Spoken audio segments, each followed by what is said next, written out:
첫 번째는 물가입니다. 그러니까 결국 이 해협을 봉쇄한다. 호르무즈 해협뿐만 아니라 네. 홍해 해협, 타이완 해협 마찬가지. 타이완 해협만 해도 세계 유조선 물동량의 한 48%를 지납니다. 그러면 그것이 연쇄적으로 영향을 미친다고 생각해 보면 엄청난 공급망 차질을 가져다 주죠. 공급망 차질이 있으면 다시 원자재 가격, 부품 가격이 치솟는 현상이 야기되고, 물가가 나름 우리나라 물가도 23년 3.6%에서 24년 2.6%로 좀 하향 안정화되는 디스인플레이션을 기대했지만 기대와는 동떨어지고 다시 3.6이나 그 이상으로 올라갈 수 있는 그런 불안감은 여전히 남아 있습니다. 네. 그러니까 그것은 물가 불안을 만드는 것이고요. 물가 불안에 대한 의논이나 고민이 고조되면 고조될수록 우리나라뿐만 아니라 연준도 혹은 유로피언 센트럴 뱅크 ECB도 마찬가지 금리 당장 인하할 수 없겠구나. 금리 인하에 대한 기대감이 계속 멀어지는 거죠. 그럼 주식시장도 계속 붕괴되는 거고요. 금리 인하 시점이 계속 지연된다라고 한다면 실질적으로 실물 경기의 회복 시점도 더 지연되는 결과라고 볼 수 있을 것 같아요.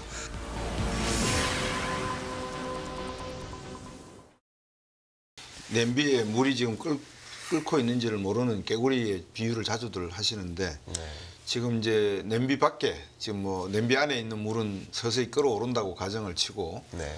냄비 밖 이야기를 조금 여쭤볼까 싶어요. 네. 미국도 대선이 남아 있고, 미국도 지금 여러 가지 경제 소비자 물가가 아직까지 3%대에 있고 쉽게 2%대 하향 안정될 가능성은 2024년 한 해 동안은 부족하다라는 게 일반 전문가들의 이야기고, 네.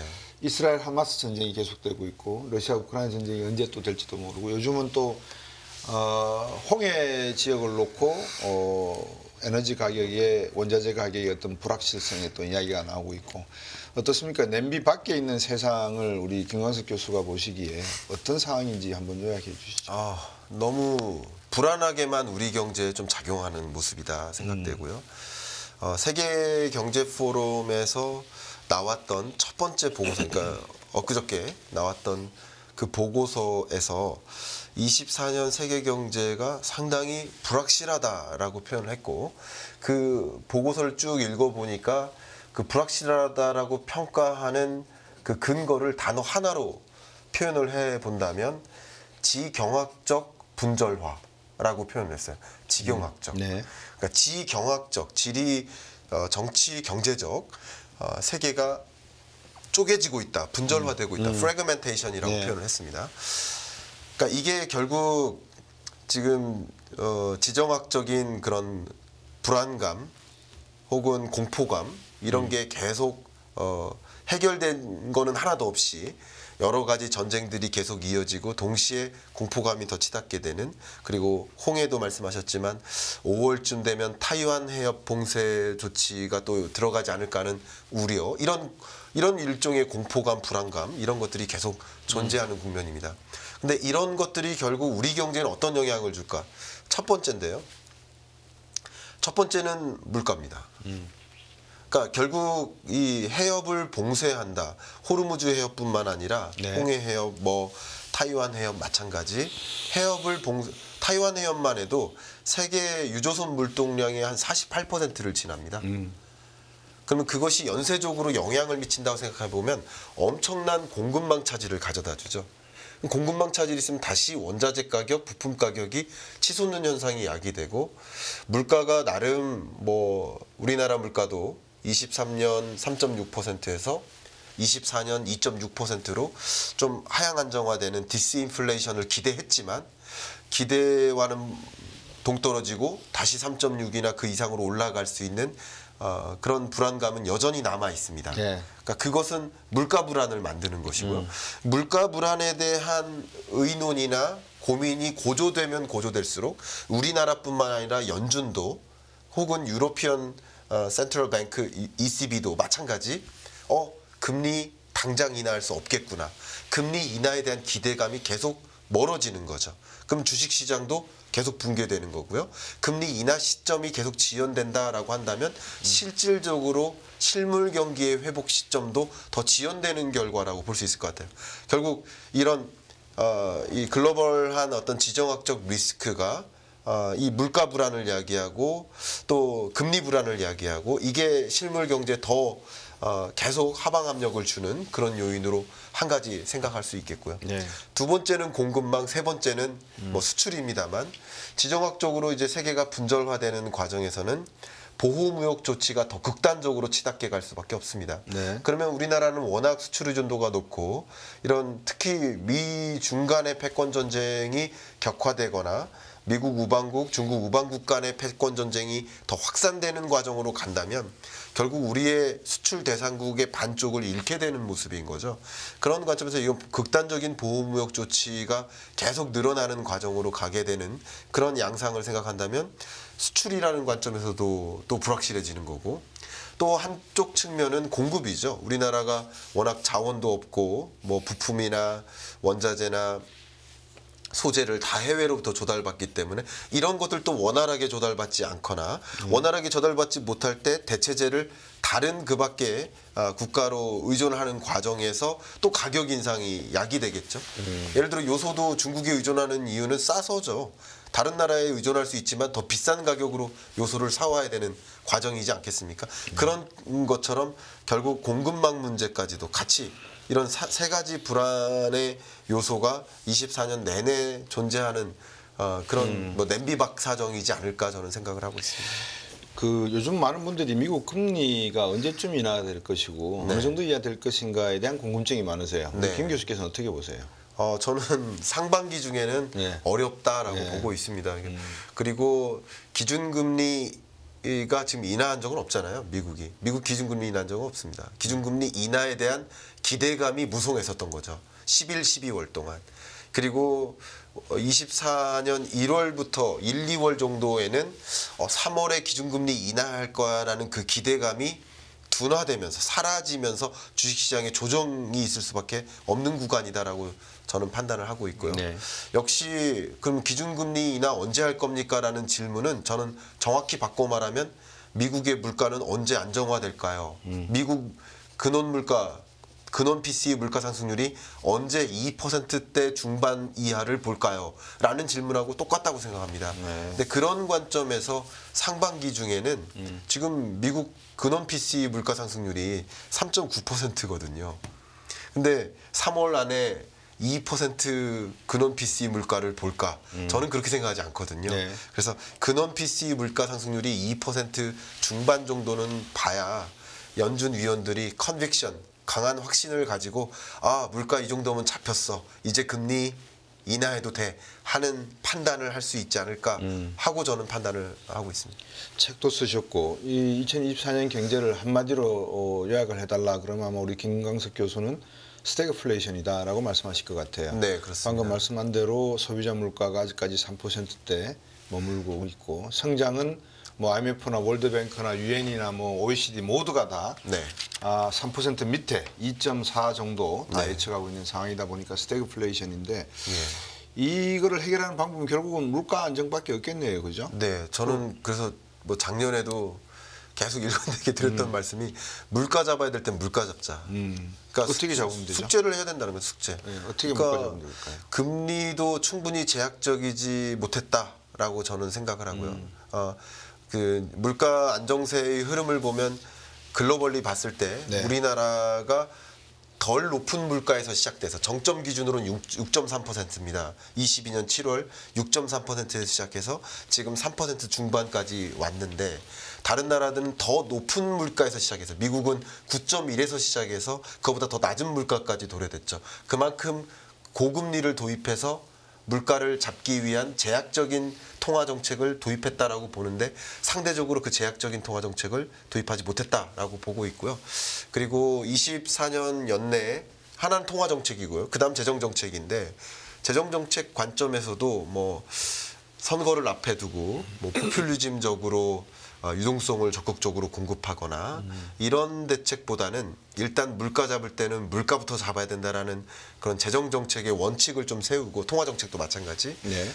좀 긴축적으로 재정을 운용하는 것이 물가 안정화에 더 기여할 수 있지 않을까 이렇게 생각되고 그다음 세 번째는 이제 공급 사이드인데 우리나라가 워낙 그 해외로부터 공급망에 대한 의존도가 높다 보니까 어떤 특정 국가가 공급을 못하거나 혹은 공급망 봉쇄라는 어떤 조치를 취하거나 할 때 계속 흔들리면서 더 공급망이 불안해지는 성격이 강하거든요. 그래서 이럴 때일수록 대체 공급망 혹은 유연한 공급망 시스템을 더 강화해 나가는 노력 이런 어떤 외교 통상 전략도 같이 맞물렸을 때 그래야만 물가가 그래도 안정화될 수 있지 않을까 저는 생각하고 있습니다. 지금 뭐 우리 김환식 교수도 경제학자니까 관심 있게 보셨겠지만 1월달에 다보스 포럼 네. 지금 열렸는데 여기서 어떤 이야기들이 좀 오갔는지 네. 한번 좀 듣고 싶습니다. 뭐 세계 경제 포럼, 월드 이코노믹 포럼 WEF에서 매년 이 다보스 포럼을 열고 경제학자들이 여러 고민에 대해서 함께 교환하는 자리라고 볼 수 있겠는데 공식적으로는 이 월드 이코노믹 포럼 홈페이지에 가셔도 여러분이 그 보고서를 무료로 다 다운로드 받으실 수 있습니다. 네, 역시 세계 주요 경제학자들이 내년 경제를 어떻게 보느냐, 지금보다 나아질 것으로 보느냐, 더 악화될 것으로 보느냐 하는 그런 문의를 하는 그런 예. 보고서가 하나 있고 굉장히 중요한 보고서고요. 두 번째 제가 눈여겨보는 보고서가 글로벌 리스크라는 그 보고서입니다. 네. 그러니까 글로벌 리스크 어떤 것들이 가장 중요한 글로벌 리스크 리포트라는 이름이죠. 그 보고서도 이제 매년 나오는데 그 두 가지 보고서에 담긴 내용을 가지고 좀 말씀을 드려보도록 하겠습니다. 2023년 경제보다 24년 경제가 더 어려울 것이다. 이렇게 여러 경제학자들이 지금 고민을 하고 있고요.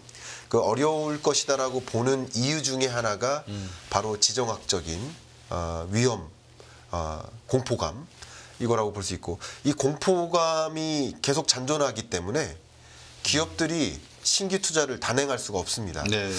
교수님도 많은 기업들을 만나시겠지만 네. 기업들이 예를 들어서 미국의 대선 결과가 안 나온 상태에서 바이든의 어떤 진흥하려는 그런 산업 중심으로 신규 투자를 할지 아니면 트럼프가 진흥하고자 하는 관심 갖고 있는 그런 산업을 중심으로 신규 투자를 할지를 결정하지 못하고 있어요. 그러니까 이렇게 여러 대선들이 남아있는 과정에서 중요한 선거들이 남아있는 과정에서 불확실하니까 어떻게 될지 그 물음표가 많이 남아있다 보니까 신규 투자를 못하고 시나리오만 그렸다가 결정이 되면 그때 신규 투자하자라는 움직임을 갖고 있는데 거기에 한 가지 글로벌 리스크 요인으로서 이런 지정학적 위험 이게 또 존재하니까 기업들이 아끼는 겁니다. 네. 그래도 기준금리를 인하하거나 시중금리가 현재 조금 떨어지고 있으니까 이제 좀 여건만 되면 신규 투자해서 신산업 진출하고 신시장 개척하고 뭔가 하나 또 가져가야지 하는 어떤 고민을 해야 될 이 기업들이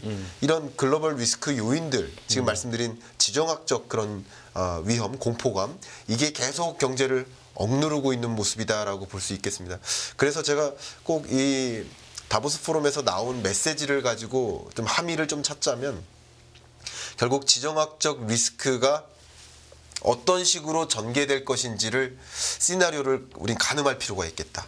정부든 기업이든 어떤 지정학적 리스크의 시나리오가 가능한지를 좀 시나리오를 2개, 3개 이렇게 구축해 놓고 그런 리스크 요인들이 등장했을 때 어떤 대응을 할 것인지 플랜 A, 플랜 B, 플랜 C를 미리 마련해 놓고 그때 적절하게 대응책을 고민하는 것이 필요하지 않을까 하는 생각이 들 만큼 지금의 어떤 지정학적 문제 상당히 고조되고 있다라고 저는 체감을 했습니다.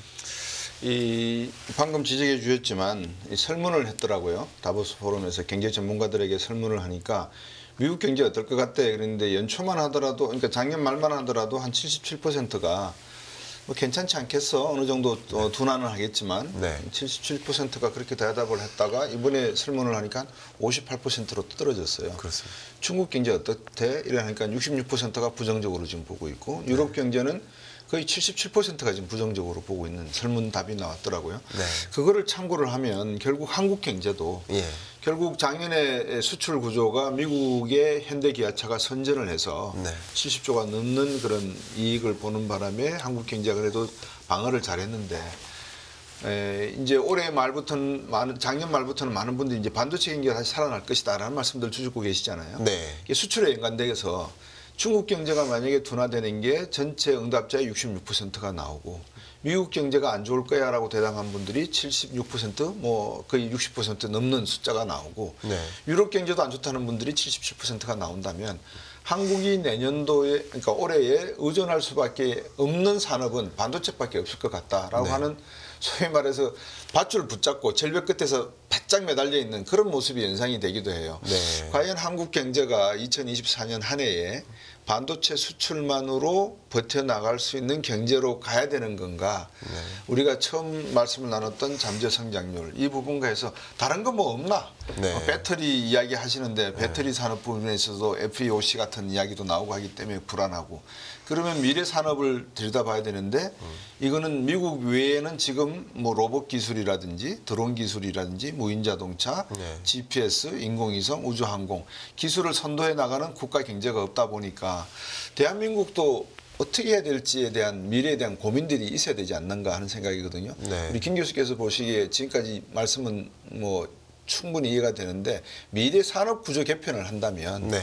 어떤 방향의 구조 개편 뭐 답은 대충 나와 있는데 네. 정부의 투자 말씀도 하셨고 예. 25%밖에 정부가 안 하지만 거기에 카리스마가 있다는 말씀을 주셨거든요. 그렇습니다. 네. 이제 그런 점에서 놓고 볼 때 산업 구조의 개편, 구조 조정의 네. 필요성을 놓고 볼 때 네. 요즘 어떤 이야기가 좀 중요한 대목일지 한번 여쭙고 싶습니다. 너무 중요한 질문 네. 주셨습니다. 저도 항상 고민하고 있는데요. 일단 뭐 그 대중분들께 이 말씀 꼭 드리고 싶어요. 그러니까 중국 의존도를 줄이자라는 얘기가 중국 수출액을 줄이자가 아니라 중국에 100을 수출하고 있었으면 그 수출액은 놔두고 다른 수출 대상국에게 더 많은 수출을 많이 함으로써 중국 비중이 줄어드는 그런 거잖아요. 네. 그러니까 마찬가지 지금 드리고자 하는 이야기가 반도체에 대한 의존도를 줄일 필요가 있겠다. 그러니까 우리가 워낙 특정 국가에 대한 의존도, 특정 산업에 대한 의존도가 강하기 때문에 공급망도 특정 지역에 대한 의존도가 너무 강하기 때문에 그 해당 지역, 그 해당 산업에 문제가 발생하면 한국 경제가 같이 문제가 발생하는 일이 벌어지고 있는 것이 아닐까 이런 생각을 합니다. 달걀을 다른 바구니에 각각 둬야 되지 않을까 이런 생각을 갖고 있습니다. 모든 달걀 하나의 상자에 모아놓은 거예요. 다 깨지는 거죠. 그런 모습이지 않나 이런 생각을 저는 개인적으로 하는데요. 네. 그래서 반도체 비중을 줄이자가 반도체 산업을 뭐 이미 잘하고 있는 산업을 악화시키자, 없애자가 아니라 반도체 이외에 반도체 이상의 혹은 그런 산업들을 더 적극적으로 확보해 나가자. 그런 부분에 대한 고민이 돼야 되고 그런 부분에 대한 R&D 예산이 더 집중적으로 투입돼야 된다라고 생각을 하고 있습니다. 네. 그런 관점에서 지금 선에서 우리가 더 고민해야 될 것은 그리고 상대적으로 우리가 덜 많이 들어와 있는 부분은 말씀하신 우주항공 영역이 있겠고요. 우주항공 영역 중에서도 특히 좀 강조할 만한 게 모빌리티, 특히 UAM이죠. UAM 같은 영역, 로봇 UAM 그리고 그 밖에도 우리가 가져가야 할 이런 반도체 이외의 미래 유망 산업 우리가 다 알고 있는 그런 고민하는 것들 뭐 CES에서도 계속 얘기 나왔던 그런 산업들을 하나하나 더 포착해 나가는 과정으로 가져가야지 기존에 갖고 있는 반도체 산업을 더 붙들고 있고 이것에 의존해서 이게 잘 되면 우리 경제가 잘 되고 이게 안 되면 또 우리 경제가 안 되는 그런 구조에서 좀 탈피하려고 노력하는 그런 과정이 24년 한 해 이루어져야 되는 것이 아닌가 하는 생각을 갖고 있습니다. 네. 말씀 주신 대로 이제 우리가 산업 구조 조정을 개편해 나가는 것은 기업 주도로 가야 될지 정부 주도로 가야 될지에 대한 논란도 많이 존재한다고 봅니다. 네. 우리 김 교수께서 보시기에 앞으로 이렇게 산업 구조 조정을 해 나갈 때 네. 과거 우리가 60년대 이후의 경제 발전 과정 기간에 보여줬던 정부의 리더십 그리고 80년대 후반 이후에 90년대 들어와서 기업이 보여줬던 기업의 리더십 그럼 미래의 이런 산업 발전과 구조 조정 또 네. 창의적인 어떤 기술 발전에 있어서의 리더십은 정부, 기업, 뭐 물론 일반적인 답은 정부와 기업이 노력해서 함께 가라 이건데 네. 그래도 주도권은 누군가는 쥐어야 되지 않겠습니까? 저는 어떻게 생각하십니까? 그 부분에 네. 대해서.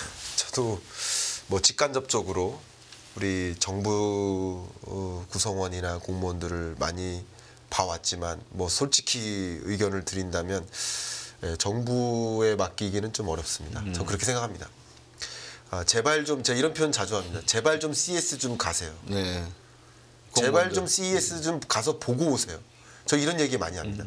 기업들은 정말 절치부심으로 그 비싼 시간 아껴가면서 CES 가가지고 어떤 기술이 유망하고 우리 기술과 비교하고 우리는 어떤 식으로 가야 될지를 고민하고 있는데 그런 미래적인 모습을 구경하지 않으니까 계속 갖고 있는 규제 가지고 막고 있는 거예요.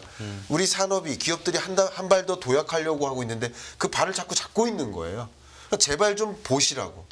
근데 죄송하지만 지금의 어떤 구성원들을 보면 참 이런 얘기를 어디까지 해야 될지 모르겠습니다만 이 뭐 해외 연수 프로그램들도 굉장히 많습니다. 지방 고위직 공무원분들 뭐 중앙 공무원 마찬가지 많이 있습니다만 이게 그 나라에 여행하러 간 것인지 아니면 그 나라의 뭐 우수한 시스템이나 기술이나 산업을 관찰하고 그런 산업 시스템을 구현하기 위해서 정부 제도적으로 규제적으로 어떤 식으로 움직여야 될지를 고민하고 오는 것인지를 모르겠어요. 근데 그런 부분에 있어서 아직 고민이 너무 안 되고 있기 때문에 정부 주도로 가야 된다라는 생각을 저는 하기가 좀 어렵고요. 네. 민간 주도로 가는 게 맞겠지만 민간 주도로 갈 때 발목을 잡지 않는 정도로만 같이 따라가 주는 것도 필요한 것이 아닌가 저는 그렇게 생각을 하고 있습니다. 네, 한번 정리를 해보죠. 뭐 저희들이 이야기 시작을 잠재 성장률 0.8%라고 하는 OECD 자료를 가지고 이야기를 시작을 했습니다. 그만큼